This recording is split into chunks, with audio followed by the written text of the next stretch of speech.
વિદ્યાર્થી મિત્રો, પહેલા 2 ચેપ્ટર આપણા કમ્પ્લીટ થયા, બરાબર. એમ મારી દ્રષ્ટિએ ઘણો ઓછો સમય કહેવાય રહ્યો, બરાબર ને. એમ રેગ્યુલર આપણે ચલાવીએ અને આપણે મજા કરતાં કરતાં કરીએ તો ઘણો ટાઈમ પણ થઈ જાય, પણ આપણે ઓનલાઈનના માધ્યમથી થોડી સમયનો બી બચત થાય અને આપણને એકદમ ઇઝી ખબર પડે એવી રીતના આપણા વિડીયો ચેપ્ટરો પૈતા. છેલ્લા દાખલા જે ફાસ્ટ આપેલા હતા એ દાખલા કેટલાય કમ્પ્લીટ કર્યું એનું મને રિપ્લાય નથી આવ્યો, તો તે આજે રિપ્લાય કરજો. સેકન્ડ, ત્રીજું ચેપ્ટર એટલે પ્રવાહ વિદ્યુત અથવા વિદ્યુત પ્રવાહ, કે બંને વસ્તુ છે, એક જ નામ છે.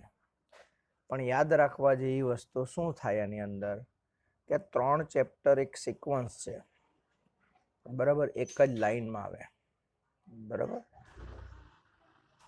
પહેલા વગર બીજું ને બીજા વગર ત્રીજું નહીં, યાદ રાખવાનું. આ 3 ચેપ્ટર એટલે વિદ્યુત પ્રવાહ, બરાબર ને.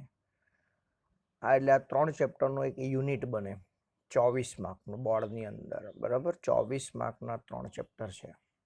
કેટલા કમ્પ્લીટ કરવા જોઈએ તમારે વિચાર કરવો જોઈએ ખરેખર તો, કારણ કે હવે ચેપ્ટર વાઇઝ માર્ક બદલાઈ શકે પણ યુનિટ વાઇઝ માર્ક નહીં બદલાય. 24 એટલે 24, બરાબર, સમજી ગયા વાતમાં. તો એવું સરસ મજાનું આ ચેપ્ટર છે વિદ્યુત પ્રવાહ. પહેલા ચેપ્ટરમાં આપણે વિદ્યુત ભારની વાત કરી, તેની આજુબાજુનું ક્ષેત્ર શું છે તે વાત કરી, યાદ છે. બીજા ચેપ્ટરમાં 2 વિદ્યુત ભારો, 2 છેડા વચ્ચેનો વિદ્યુત સ્થિતિમાનનો તફાવત, આ બધી વાત કરી અને એના દ્વારા કેપેસિટરની અંદરની રચના સમજી. આ બધા 2 ચેપ્ટરની અંદર કોઈ પણ જગ્યાએ વિદ્યુત ભારને આપણે ગતિ નથી આપી, યાદ રાખો. એના લાગતા બળ જોયું, એનું વિદ્યુત ક્ષેત્ર જોયું, વિદ્યુત ભારને મૂકવા માટેનું ઉર્જાનું સૂત્ર, કાર્યનું સૂત્ર, બધું જોયું. વિદ્યુત ડાયપોલ પર બી એની અસર જોઈએ આપણે. પણ એવું કોઈ જગ્યાએ ચર્ચા કરી કે આ વિદ્યુત ભારોને ગતિ આપીએ, કારણ કે વિદ્યુત બળ લાગે તો વિદ્યુત ભાર ગતિમાં આવવાનો ઘણીવાર. એના વિશે ચર્ચા એટલી નહીં થાય. ત્રીજું ચેપ્ટર એના માટે છે કે વિદ્યુત પ્રવાહ એટલે આખું નામ જોઈએ તો વિદ્યુત ભારોની ગતિ, વિદ્યુત ભારોની પ્રવેગિત ગતિ. તો આ બધાને શું કહેવાય? વિદ્યુત પ્રવાહ કહેવાય. તો આ શું છે? આખું ચેપ્ટર સમજીએ તો બહુ મજા આવશે, પાક્કું. એટલે આપણે વિડીયો સ્ટાર્ટ કરીએ. ત્રીજું ચેપ્ટર, બરાબર, મગજમાં આવે બધાના રહ્યું. તો વિદ્યુત પ્રવાહ, જ્યારે વિદ્યુત ભારો ગતિમાં આવે ત્યારે વિદ્યુત પ્રવાહ રચાય. વાત કરીએ આપણે. એટલે વિદ્યુત પ્રવાહ એટલે વિદ્યુત ભારો ગતિમાં આવવા જોઈએ. કોના લીધે આવે? તો વિદ્યુત બળના લીધે જ આવે. કોઈ બળ લાગે તો જ આવે ને તે બળ એટલે વિદ્યુત બળ. આમાં ગુરુત્વાકર્ષણ બળ એ બધું નહીં આવે. તો કુદરતની અંદર અસ્થાયી વિદ્યુત પ્રવાહ બી જોવા મળે, અસ્તવ્યસ્ત ગતિ, પણ વિદ્યુત પ્રવાહ થાય. પણ એ ડેન્જરસ ઘટના પણ થઈ શકે, જેમ કે વીજળી પડવું, બરાબર. વીજળીના ચમકારા થાય અને વીજળી પડે તો કેટલા ઇલેક્ટ્રોવોલ્ટ જબરજસ્ત ઉર્જા ઉત્પન્ન થાય. અને આપણે કેટલાઓ ચોમાસા દરમિયાન આપણે કિસ્સા સાંભળીએ કે વીજળીથી વીજળી પડી તો કેટલું નુકસાન થયું, જોયું. અત્યારે છેલ્લે લગભગ અયોધ્યાની આજુબાજુ કાં તો કોઈ જગ્યાએ પવિત્ર સ્થળની આજુબાજુ વીજળી પડેલી, બરાબર. આ પણ સાંભળ્યું. કોઈ ઝાડ ઉપર પડે. ઘણા આપણને વ્યવહારિકમાં આપણને ખબર કે પેલું શું કહી, ગોય, એક ગોય આવે, પાટલા ગોય આવે. એ ગોય ઉપર, ગોય જ્યાં હોય ત્યાં બને ત્યાં સુધી વીજળી પડવાનો શક્યતા રહી. તો એનું બી સાયન્ટિફિક કારણ છે. એની અંદર મેગ્નેશિયમ પદાર્થ એટલો બધો છે, એની ચરબીમાં જબરજસ્ત મેગ્નેશિયમ, બરાબર. તો તેના લીધે પડવાની શક્યતા ખરી એના પર. આ લોકવાયકા છે પણ સાયન્ટિફિક આનું કારણ છે. સેકન્ડ, કોઈ પગ પાવડા હોય, બરાબર ને, જેનું પગ પહેલાં જન્મ વખતે પગ પહેલાં આવે અને માથું પછી આવે, એ બધા પગ પાવડા કહેવાય. તમે વ્યવહારિકમાં સાંભળ્યું હોય કે આવા લોકો વીજળી પડે ત્યારે ઘરમાં રહે, બહાર નહીં જાય. એનું બી સાયન્ટિફિક કારણ છે. પણ એ કારણ તમને મેં આજે સસ્પેન્ડ રાખો, એ તમે મળજો ત્યારે આપણે વાત કરશો, બરાબર ને. તો એનું બી પરફેક્ટ સાયન્ટિફિક છે, આ અંધશ્રદ્ધા નથી યાર, આ બધી વસ્તુ જાણવું જોઈએ, બરાબર ને. એટલે ઘટના કોઈ એક થઈ જતી હોય પણ તે આજીવન પસ્તાવાનો વારો આવે. એક્સિડન્ટ એક જ સેકન્ડમાં થાય, બરાબર ને, એમ નહીં થાય. માણસના જીવનમાં લગભગ મોટા એક્સિડન્ટ એક જ વાર થાય, પણ એક જ વાર થાય એટલે બધું લઈને જાય. તેમ આ પગપાવડા છે કે કોઈ આ 100માંથી 5-10 ઘટના થતી હોય એવું, બરાબર ને, તેવી વીજળી પડતી હોય, તેવું કંઈક ઘટના થતું, તેવું વાતાવરણ એટમોસ્ફિયર હોય તો શક્યતા ખરી. તો કુદરતમાં પડતી આ વીજળી જે ખરી આપણને, બરાબર ને, તો તે અસ્થાયી કહેવાય, એનું અસ્થાયી વહન કહેવાય. કેમ કે વિદ્યુત ભારોનું અસ્તવ્યસ્ત ગતિ ગમે તે હોય, વીજળીનો આકાર બી તમે જોયો, બરાબર ને, અસ્તવ્યસ્ત હોય. સ્થાયી વહનની અંદર વાત કરીએ વિદ્યુત પ્રવાહનું સ્થાયી વહન, તો આપણે ટોર્ચ, બેટરી જોઈ, તેમાં સેલ વાપરીએ, બરાબર ને. એ સેલથી ચાલતી ઘડિયાળ કે ટોર્ચ, આ બધા છે એ સ્થાયી વહન કહેવાય, બરાબર. એમાં 2 પ્રકારના હોય, એક તો પ્રાઇમરી અને સેકન્ડરી. પ્રાઇમરી એટલે એવો સેલ હોય કે જેને એકવાર વાપરીને ઉડાડી નાખવાનું, જેમ આપણે વન ટાઈમ યુઝ સેલ, ઘડિયાળના સેલ પૂરા થઈ જાય એટલે આપણે ફેંકી દઈએ. અને એક એવા કે ચાર્જેબલ આવે, સેકન્ડરી કહેવાય. એ આપણે ત્રીજા આ ચેપ્ટરની અંદર લાસ્ટમાં પાર્ટ બહુ મસ્ત આવે. એ આ ચેપ્ટરનું બધું બહુ અભ્યાસ છે. આ ચેપ્ટર એટલે અડધું સાયન્ટિફિક, યાદ રાખજો, બહુ મજા આવશે. બેટરીની બી વાત આવશે, પોટેન્શિયલ. આ ચેપ્ટરની અંદર તમારા 3 થી 4 પ્રેક્ટિકલ છે 12 સાયન્સના, યાદ રાખજો. પોટેન્શિયોમીટર સુધી, પોટેન્શિયોમીટરના જ 3 ચેપ્ટર 3 આવે એની અંદર પ્રયોગો. ત્યારબાદ અવરોધોનો માટેનો આવે, બહુ બધું આવશે. આ ચેપ્ટર એટલે મેં તમને કીધું ને, ખજાનો છે, ખજાનો. 2 ચેપ્ટરનો સારાંશ એટલે આ ચેપ્ટર છે. એટલે વિદ્યુત પ્રવાહ એટલે ખબર પડી, જ્યારે વિદ્યુત ભારો ગતિમાં આવે ત્યારે વિદ્યુત પ્રવાહ રચાય. ઘણી વાર બહુ વારી વાત કરે તો વિડીયોમાં શું થાય, લોકો સાહેબ તો બહુ વાત કરતા છે, જાક આગળ જવા દે, ની સેકન્ડ ચાલે, હવે બીજું વ્યાખ્યાવાળું આવી જવા દે ને, એમ કરીને કરે. એટલે વિડીયોમાં આટલો ફાયદો થાય, સાચી વાત, તમે છોડી શકો, પણ હવે રૂબરૂ બેહેલાય તો સાંભળવા જ પડે. મારી વાત તો સાંભળવા જેવી બી છે, જાણવા જેવી પણ છે. આ જાણવું જોઈએ, બરાબર. હવે વ્યાખ્યા શું કહે, પહેલી વાત તો, બરાબર ને.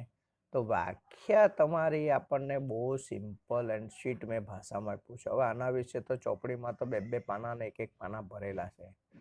તો જો વાહકના કોઈ પણ આડછેદમાંથી, યાદ રાખો, કોઈ પણ આડછેદમાંથી, એટલે વાહક તાર હોય, વાહક વસ્તુ હોય, કંઈ પણ માંથી એકમ સમયમાં પસાર થતા, એકમ સમય એટલે સમય નીચે આવે, આ મગજમાં રાખો, બરાબર ને. પસાર થતા ચોખ્ખા વિદ્યુત ભારના જથ્થાને, વિદ્યુત ભારનો જથ્થો જેટલો જાય એને વિદ્યુત પ્રવાહ I કહે છે, બરાબર. એટલે વિદ્યુત ભારનો કેટલો વિદ્યુત ભાર ગયો, કેટલા સમયમાં ગયો, એ બેનો ગુણોત્તર એટલે પ્રવાહ I કહેવાય. એને જો લક્ષ સાથે ડેલ્ટા ટી ટેન્સ ટુ 0 સાથે લક્ષ આપવામાં આવે તો delta Q by delta T એ બની જાય વિકલન બની જાય. એટલે I બરાબર dq બાય dt. આ પણ એક મસ્ત સૂત્ર છે, બરાબર, ધ્યાનમાં રાખજો, લાઈફ ટાઈમ માટે કામ આવે. ટૂંકમાં વ્યાખ્યા પ્રમાણે આપણું સૂત્ર શું થાય, I બરાબર ક્યુ બાય ટી. એનો મતલબ કે ક્યુ બરાબર IT. કેટલો વિદ્યુત ભાર છે તો પ્રવાહને સમયનો ગુણાકાર કરે તો બી થઈ જાય. કેટલો પ્રવાહ છે તો વિદ્યુત ભાર ભાગ્યા સમય કરે તો પણ મળી જાય. બંને વસ્તુ છે. તો આ વિદ્યુત પ્રવાહનું આટલું યાદ રાખવાનું. પૂછાય કે નહીં પૂછાય, આ બધું કોમન છે, ચેપ્ટરનું હેડિંગ સમજવા માટે છે. આ વિદ્યુત પ્રવાહ કેવી રાશિ, અદિશ રાશિ છે. એનો એકમ એમ્પિયર છે. કયો છે, એમ્પિયર. સંજ્ઞા તો એ આપણને ખબર છે બધાને. તો આ વિદ્યુત પ્રવાહ વિશે આટલી માહિતી ખાસ યાદ રાખવાની તમારે. હવે વિદ્યુત પ્રવાહ વિશે આટલી માહિતી રાખે ત્યારબાદ સૌથી મસ્ત પ્રશ્ન તમારો, બરોબર ને, શું આવે, સુવાહકોમાં વિદ્યુત પ્રવાહ કેવી રીતે. સુવાહક બે પ્રકારના વાહક આવે, સુવાહક, અવાહક, અને ત્રીજો એક આવે અર્ધવાહક, એ સેમી કંડક્ટર કહેવાય અંગ્રેજીમાં એને. એ આપણે આગળના બધામાં આપણે જોઈશું, બરાબર ને. જેમ જેમ આપણા આગળના વિડીયો આવશે, ચેપ્ટર લાસ્ટ બી આવશે, તેમ તેમ આપણે બધું જોઈશું, બરાબર. મગજમાં આવે બધાને આ. તો સુવાહક ને અવાહક, બરાબર. સુવાહકની અંદર જ્યારે વિદ્યુત ક્ષેત્ર લાગુ પાડવામાં આવે તો વિદ્યુત ભાર શું અનુભવે, બળ અનુભવે. શું અનુભવે, બળ. એ બળ એટલે કયું, વિદ્યુત બળ. અને તેના કારણે વિદ્યુત ભારો ગતિમાં આવી જાય. તો એવું તો શું કારણ, અવાહકની અંદર બી વિદ્યુત બળ લગાડીએ તો વિદ્યુત ભારો ગતિમાં નથી આવતા, બરોબર. વિદ્યુત ભારો બળ તો અનુભવ પણ ગતિમાં નથી આવતા, બરોબર સમજો. તો મુક્ત વિદ્યુત ભારો ગતિ કરીને વિદ્યુત પ્રવાહ રહે. તો મુક્ત વિદ્યુત ભારો, સુવાહકની અંદર મુક્ત વિદ્યુત ભારો હોય. આ મુક્ત વિદ્યુત ભારો એટલે આપણે યાદ રાખો ઇલેક્ટ્રોન સેકન્ડમાં આવે. તો તેના કારણે વિદ્યુત પ્રવાહ રચાય, બરાબર. જો ઇલેક્ટ્રોન બંધિત હોય તો પ્રવેગિત થતા નથી. એવું મગજમાં, એનો મતલબ કે ઇલેક્ટ્રોન કેવા હોવા જોઈએ, બંધિત ન હોવા જોઈએ. એટલે અવાહકની અંદર ઇલેક્ટ્રોન બંધિત હોય, બરાબર, અને એને વિદ્યુત બળ આપતા ઇલેક્ટ્રોન છૂટો નથી પડતો, બરાબર. સહજે બળ લાગતા છૂટો નથી પડતો, એટલે એની અંદર પ્રવાહ રચાતો નથી. એટલે એની અવરોધકતા વધારે એની કહેવાય. અવરોધકતા મેઇન અવરોધકતા પર આધાર રાખે, બરાબર. અવરોધકતા કેટલી છે તેના ઉપર પ્રવાહ રચાય. સમજો ઉદાહરણ તરીકે તમારી ઘરે અત્યારે તમે ચાર્જર વાપરતા હશે, મોબાઈલ ચાર્જર. એ ચાર્જરનો વાયર છે, એ વાયરની અંદર બી કેટલા ઝીણા ઝીણા 3 વાયર આવે. કેટલો પટલો છે તેની અંદર 3 વાયર આવે, તો એમાં 2 પણ આવે, બરાબર ને. તમારું ચાર્જર કેવું છે તેના પર. તો વિચાર કરો કે એની જગ્યાએ આપણે સમજો કે ફ્લેક્સિબલ વાયર કોઈ પણ વાપરીએ, બરાબર. એને કાઢી નાખો, કટ કરી નાખો, ત્યાંથી વાયર જોઈન્ટ કરી દેવું, કોઈ તમે કરાવી લાવો કોઈના પર ઇલેક્ટ્રોનિક્સ વાળા, તો પ્રવાહ રચાશે નહીં? રચાય. કેમ કે ચાર્જરની અંદર 5 વોલ્ટ 4 વોલ્ટ એક નહિવત વોલ્ટ હોય, અને તેમાં જો આવા વાયર વાપરીએ મોટો જાડો, તેની અવરોધકતા વધી જાય, એટલે પ્રવાહ વોલ્ટેજ તો અંદર જ એનો પતી જાય. આવું બની શકે, બરાબર ને. એટલે અવરોધકતા પર આધાર રાખે, બરાબર. એ મોટી વાત છે. એ સેકન્ડ ચેપ્ટર છે આપણો. ઓહમનો નિયમ આવશે આના પછીની થિયરી. એટલે આપણે 3 થિયરી આજે મજબૂત જોવાના છે. પછી આ ચેપ્ટરની શરૂઆત બહુ મસ્ત છે. ઓહમના નિયમ પરથી 3-4 વાતો છે. એની થિયરી બહુ ડેન્જરસ છે, સમજવા માટે બી બહુ મજા આવે તેવી ચેપ્ટર છે. પણ આ ચેપ્ટર આપણે ઇન્ટરેસ્ટથી લેવું, બરાબર. તો જો ઇલેક્ટ્રોન બંધિત હોય તો પ્રવેગિત થાય. જો ઇલેક્ટ્રોન મુક્ત હોય તો વિદ્યુત ક્ષેત્રના કારણે તરત જ પ્રવેગિત થઈ વિદ્યુત પ્રવાહ રચે.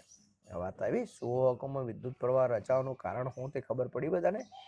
હવે ઘન વાહક પદાર્થોમાં, બરાબર, જ્યારે ધાતુ પદાર્થની રચના થાય ત્યારે તેના ઘટક પરમાણુઓમાં વેલેન્સ ઇલેક્ટ્રોન, જે બહારની કક્ષામાં જોડાયેલો ઇલેક્ટ્રોન, બરાબર, પિતૃ પરમાણુમાંથી છૂટા પડી જાય. આમાંથી પિતૃ મેઇન જે હોય તે, બરાબર, તેમાંથી, એટલે પિતૃ પરમાણુ કહેવાય, બરાબર. છૂટા પડી જાય ત્યારે ઇલેક્ટ્રોન મુક્ત થયેલો હોય. કયા? ઘન વાહક પદાર્થની અંદર. જેથી બનેલા ઘન આયનો ચોક્કસ ભૌમિતિક રચના બનાવે, બરાબર ને. એ ચોક્કસ છે, કોઈ શબ્દો ધ્યાનમાં રાખજો, ચોક્કસ શબ્દ છે, બરાબર. મુક્ત થાય, બરાબર. ઇલેક્ટ્રોન મુક્ત થાય, તેથી બનાવે ચોક્કસ એક આકાર બનાવે, પણ એ વિદ્યુત પ્રવાહ રચે. શું રચે? વિદ્યુત પ્રવાહ રચે. એટલે આ યાદ રાખવા જેવી વસ્તુ છે. આ બધા શું બહુ બધું પ્રકાર. બીજું એક આકૃતિ અહીંયા બધા ઘન વાહક પદાર્થ બતાવેલો છે. એક બાજુ પ્લસ ઇલેક્ટ્રોન, એક બાજુ માઇનસ ઇલેક્ટ્રોન, વિદ્યુત ક્ષેત્ર આપેલું છે. તો યાદ રાખો, કોઈ પણ વસ્તુ બાહ્ય પરિપથની અંદર, બરાબર ને, પ્રવાહ પ્લસથી માઇનસ જતો હોય એવા બાહ્યમાં, અંદર જ્યારે વાહકની અંદર માઇનસથી પ્લસ જતો હોય, એટલે માઇનસથી પ્લસ વિદ્યુત ભાર એનો રચાતો હોય. મુક્ત ઇલેક્ટ્રોન ગતિ કરે કોના બાજુ? તો આના બાજુ, બરાબર. તો અંદરની વાત છે. બાહ્યમાં તો પ્લસથી માઇનસ જતો હોય. આપણે એ અત્યારે બધું કામ નહીં, એ બેટરીની અંદર આવશે, બેટરીનો અભ્યાસ કરશું ત્યારે આવશે. ટૂંકમાં માઇનસથી પ્લસ તરફનું આકર્ષણ હોય, બરાબર ને. વિદ્યુત ક્ષેત્ર એ છે એક દિશામાં, બરાબર ને. તો આ બધી વાતો પરથી બી આપણને ખબર પડે કે સુવાહકોની અંદર વિદ્યુત પ્રવાહ કેવી રીતના રચાય, કોના કારણે. તો મુક્ત ઇલેક્ટ્રોન છે મેઇન વસ્તુ. મુક્ત ઇલેક્ટ્રોનના કારણે લખાય. આ એક મુદ્દો આવી ગયો, એમ જોઈએ તો બધું જ આવી જાય એમાં. તો પણ આપણે આ લખવા પડે, એના માટેના બધા મુદ્દા પરફેક્ટ આ લખવા પડે. 2 માર્કની અંદર પૂછાય. પણ આવું બધું બી એટલું હેલું તો હજુ બહુ બધું છે આ ચેપ્ટરમાં. ખજાનો આ ચેપ્ટરને સમજવા માટેની છે. વિદ્યુત પ્રવાહ આના કારણે રચાય. હું એવું તો વસ્તુ છે, લાકડુંમાં નહીં રચાય, બરાબર, પણ ધારો કે લોખંડનો સળીદો કે કોઈ પણ ધાતુ વસ્તુ તો એમાં રચાય. એવું શું કારણ? એવું તો તે જાણવું પડે તમારે, બરાબર. અવાહકમાં એવું તો શું છે કે તેમાં પ્રવાહ નથી રચાતો, તો તમને મજા આવે. બાકી એમ થોડી મજા આવવાની આની અંદર ચેપ્ટર. એટલે તમને પ્રશ્નો બી થવા જોઈએ, બરાબર. પ્રશ્નો નહીં થાય તો ખબર નહીં પડે ભાઈ. ને પાછી તકલીફ એટલી કે દેખાતો નથી આ ઇલેક્ટ્રોન. દેખાતો તો એની દુનિયા બી જુદી હોતે પાછી, બરાબર. તો આપણે જીવી બી નહીં શકીએ. પહેલી વાત તો એ પણ આવશે, બરાબર. ઘણી બધી વસ્તુ માણસ આંખ આપણે જોઈ નથી શકતા, એ સાયન્સે બી દરેકે સ્વીકારવું પડ્યું. ને ત્યાં વાક્ય લખ્યું છે કે ઈશ્વરનો બહુ મોટો આભાર છે કે જેથી આપણે આ વસ્તુ જોઈ નથી શકતા, કેમ કે ઊંઘ જ નહીં આવતી પહેલી વાત તો, બરાબર. અને આપણે ચાલી બી નહીં શકીએ, કાંઈ પણ નહીં કરી શકીએ. એટલે ભગવાનનો, કુદરતનો બહુ મોટો આભાર છે કે આપણી આંખ કેટલી સંવેદનશીલ છે, બરાબર. એ ભગવાને રાખ્યો. એ તો અત્યારે મોબાઈલનો ટાવર આપણને કનેક્શન પકડે, ટાવર પકડાયો કેમ કે, ટાવર પકડાયો કેમ કે, એટલે સિગ્નલ આવે તો ખબર પડે ટાવર પકડાયો. તો તે ટાવરથી આપણા મોબાઈલ સુધીનું કિરણ દેખાતે તો ખાલી વિચારો તો કરો શું થતે.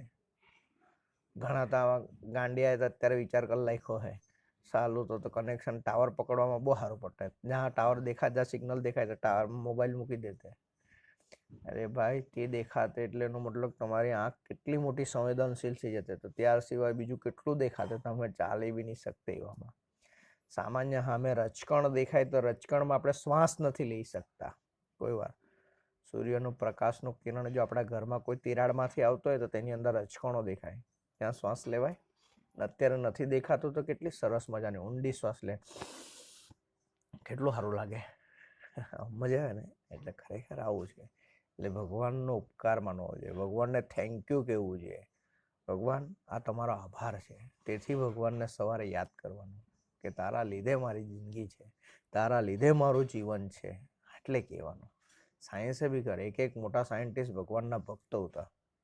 ને આપણે બધા સાયન્સ ભણીને ભગવાન, એ ભગવાન કોણ છે, ભગવાન કાનો છે, એ હું દેખાતો નથી. અરે નથી દેખાતું તેનું ભણતા છે ને, તેનાથી ડિગ્રી મેળવતા છે ને, તો વિચાર કરો તે કેટલી મોટી શક્તિ છે. એમ જ દેખાશે કોઈ દિવસ, બરાબર. પવન દેખાતો છે છતાં માનીએ કે નહીં, તેમ ભગવાન બી છે જ વસ્તુ, માનવું પડે. આજે ને કાલે માનવું જ પડે. આ યાદ આવે બધા, બરાબર ને. ઓકે, તો આગળની એક મસ્ત થિયરી આપણે જોઈએ આ ચેપ્ટરની, કે સૌથી જબરજસ્ત થિયરી, મને બહુ જ ગમતી થિયરી છે આ ઓમનો નિયમ, બરાબર ને. એ ઓમનો નિયમ જોર્જ સાયમન ઓમે એક નિયમ આપ્યો જેને ઓમનો નિયમ કહેવાય. 1828માં એને આપેલો. ક્યારે? 1828માં. બહુ સરસ છે. એનાથી બધી દુનિયા ચાલુ થઈ, બરાબર ને. ઓમ નિશ્ચિત ભૌતિક પરિસ્થિતિમાં રાખેલા કોઈ વાહક પદાર્થમાંથી વિદ્યુત પ્રવાહ વહેતો હોય ત્યારે, આટલી વસ્તુ પહેલા કોમન આવી જાય. નિશ્ચિત ભૌતિક પરિસ્થિતિમાં રાખેલા કોઈ વાહક પદાર્થમાંથી વિદ્યુત પ્રવાહ વહેતો હોય ત્યારે તે વાહકના બે છેડા વચ્ચેનો વિદ્યુત સ્થિતિમાનનો તફાવત. આગલું ચેપ્ટર આવ્યું વિદ્યુત સ્થિતિમાનનો તફાવત એટલે વોલ્ટેજ, બરાબર ને. બે છેડા વચ્ચેનો તફાવત વોલ્ટેજ, અને તેમનાથી વહેતો વિદ્યુત પ્રવાહ I, વોલ્ટેજ અને I ના ગુણોત્તર કેવો હોય? એનો ગુણોત્તર અચળ હોય. અચળનો મતલબ કે જેટલો વોલ્ટેજ તેટલો પ્રવાહ, એપ્રોક્સી નજીક આવે, બરાબર ને. ગુણોત્તર એ અચળ, બરાબર. એટલે V/I અચળ. આ ખાસ તો V ચલે છે, અહીંયા લખ્યું મેં, શું લખ્યું? I લખ્યું. જોઈ વાર્યું? એટલે ચલન દૂર કરે તો અચળાંક તો રાખવો જ પડે, તે અહીંયા R નાખ્યો. R એટલે વિદ્યુત અવરોધ એને કહેવાય, વિદ્યુત અવરોધ. એટલે R બરાબર સૂત્ર બને V/I. V એટલે વોલ્ટ, I એટલે એમ્પિયર. વોલ્ટ ભાગ્યા એમ્પિયર એનો એકમ બને, જેને ઓમ પણ કહેવાય, જેની સંજ્ઞા આપણને આવી રીતના બતાવેલી છે. ગોકુળ ગાય જેવી દેખાય. ગોકુળ ગાય જોયેલી? અત્યારે ગોકુળ ગાય કોઈને તો બહુ દેખાતી હશે, બરાબર ને. સમજ પડી? તો આ ઓમનો નિયમ છે. હવે ઓમના નિયમ પરથી એટલી બધી થિયરી છે. પહેલી તો અવરોધકતા, પ્રવાહ ઘનતા, બરાબર ને, બધી આ બધી છે. વાહકતા, ડ્રિફ્ટ વેગ, બહુ બધી છે. આ 3-4 થિયરી બહુ વિચિત્ર છે. ત્યાર પછી પાછું હેલું ચેપ્ટર ચાલુ થાય, પણ આ ચેપ્ટર બહુ મસ્ત કરવાના છે, યાદ રાખો. એટલે આપણે 3-24 માર્કની થિયરી તો એવી કરવાના છે કે બોર્ડમાં બેઠા ને બેઠા આવવા જોઈએ આ વખતે, બરાબર. એટલે બહુ સરસ હોય, બરાબર. તો એ આપણે આ ચેપ્ટર જોઈશું. એટલે તમે આજે આ 3 થિયરીને સમજવાનો પ્રયત્ન કરો ને આના ઉપરનો વિડીયો બાકીની જે થિયરી છે એ મેં બનાવીને તમને મોકલા, બરાબર ને. પણ આટલો અભ્યાસ કરો, બરાબર. તેની સાથે કોઈક વિદ્યાર્થી લોકો જે વચ્ચે મેં તમને કહ્યું બી હતું, લેસનના બાબતમાં રેગ્યુલર રહેજો 12મામાં, બરાબર.